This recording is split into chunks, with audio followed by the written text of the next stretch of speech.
तो जैसे हमने लास्ट वाला एपिसोड में देखा था कि जिनुओ के ऊपर वुल्फ मॉन्स्टर ने अटैक कर दिया था और वो अपने पंजे से उसके चेहरे पर एक निशान मार देता है और वहीं पे हमारा लास्ट वाला एपिसोड खत्म हुआ था। तो एपिसोड नंबर 4 की शुरुआत में जिनुओ अपने मन में सोचते हुए कहता है कि मैं एक ई रैंक के गोबलिन मॉन्स्टर को भी नहीं हरा सकता हूँ, लेकिन ये तो उससे भी ऊपर रैंक का मॉन्स्टर है, मैं इसको कैसे हरा पाऊंगा। जिसके बाद वो वुल्फ मॉन्स्टर जो होता है फिर से यहाँ पर रेडी होता है उसके ऊपर अटैक करने के लिए, लेकिन जिनुओ उसको यहाँ पर डॉज कर लेता है और बचते हुए कहता है कि मैं यहाँ पर जख्मी नहीं हो सकता हूँ, क्योंकि अगर मैं यहाँ पर जख्मी हुआ तो मेरे पास कोई हीलर भी तो नहीं है ना, तो मेरे को यहाँ पर इसे बचकर इससे फाइट करनी होगी और अगर मैं यहाँ पर थोड़ी सी भी गलती करता हूँ तो मैं मारा जाऊंगा। वो वुल्फ मॉन्स्टर जिनुओ के फिर से अटैक करने के लिए आगे बढ़ता है, लेकिन जिनुओ यहाँ पर बैक फ्लिप मार के उससे बच जाता है। जिनुओ अपने मन में सोचते हुए कहता है कि मेरे को लगता है कि मेरी जो एक्सरसाइज है उसकी वजह से मेरा जो शरीर है वो काफी ज्यादा फ्लेक्सिबल हो गया है और इसी वजह से मैंने यहाँ पर बैक फ्लिप मार लिया बड़े ही आसानी से। और ये बैक फ्लिप मार के जिनुओ यहाँ पर साइड में चला जाता है, जिसके बाद जिनुओ उससे कहता है कि मेरे को यहाँ पर ये सेकंड चांस मिला है, मैं मौत के मुंह से बचकर आया हूँ और अब मेरे को यहाँ पर जिंदगी जीने का दूसरा मौका मिला है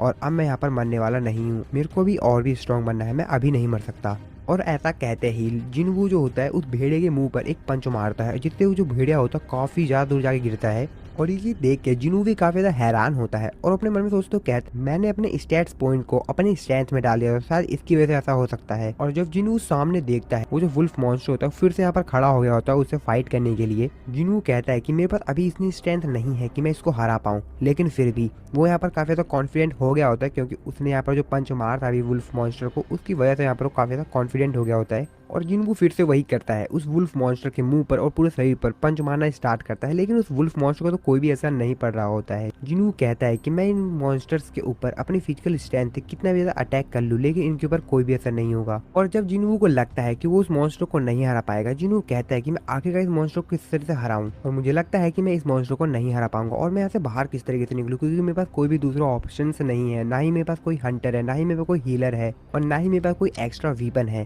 सिर्फ मेरे पास मेरा यह शरीर है। अब मैं करूँ तो करूँ क्या, काश मेरे पास कोई एक्स्ट्रा वीपन होता। जिसके बाद यहाँ पर जिनुओ को याद आता है कि उसकी इन्वेंटरी में एक तलवार पड़ी हुई है जो कि उसने मिस्टर किम से ली थी। और फिर जल्दी से जिनुओ यहाँ पर अपनी इन्वेंटरी खोलता है, इसके बाद वो यहाँ पर जो तलवार पड़ी होती है वो उसको निकाल लेता है और कहता है कि मेरे को नहीं पता कि ये तलवार यहाँ पर क्या कर रही है। और ऐसा कहते ही जिनुओ उसके ऊपर अटैक करता है उस वुल्फ मॉन्स्टर के ऊपर, और वो जो वुल्फ मॉन्स्टर होता है वो बीच में से कट जाता है। और जिनुओ के ऐसा करते ही उसके सामने एक विंडो ओपन होती है जहाँ पर उसको बताया जाता है तुमने एक मॉन्स्टर को मार दिया है और इस वजह से तुम्हारा लेवल अप हो गया है। जिनुओ कहता है कि मेरे को मिस्टर किम ने बताया था कि उन्होंने इस तलवार को 3 मिलियन वॉन में खरीदा था, हालांकि मेरे पास इतने पैसे नहीं है और मैं तो इस तलवार को छू भी नहीं सकता हूँ, तलवार मेरे पास है तो मैं इस तलवार का इस्तेमाल कर सकता हूँ। और वैसे ही गेम की इन्वेंटरी काफी ज्यादा बेहतरीन है, मैं इसके अंदर कुछ भी स्टोर कर सकता हूँ। और तभी उस समय अंधेरे में से 2 वुल्फ और निकल के आ जाते हैं। जिनुओ कहता है कि अब मेरे पास एक स्वॉर्ड है और अब मेरे को इनसे डरने की जरूरत नहीं है, अब मेरा डर पहले ज्यादा कम हो चुका है। और जिनुओ ने जब पहले वुल्फ मॉन्स्टर के ऊपर अटैक किया था तो उसकी जो तलवार थी वो यहाँ पर जमीन में धंस गई थी, और इसी वजह से जिनुओ उस तलवार को निकालने की कोशिश करता है, लेकिन वो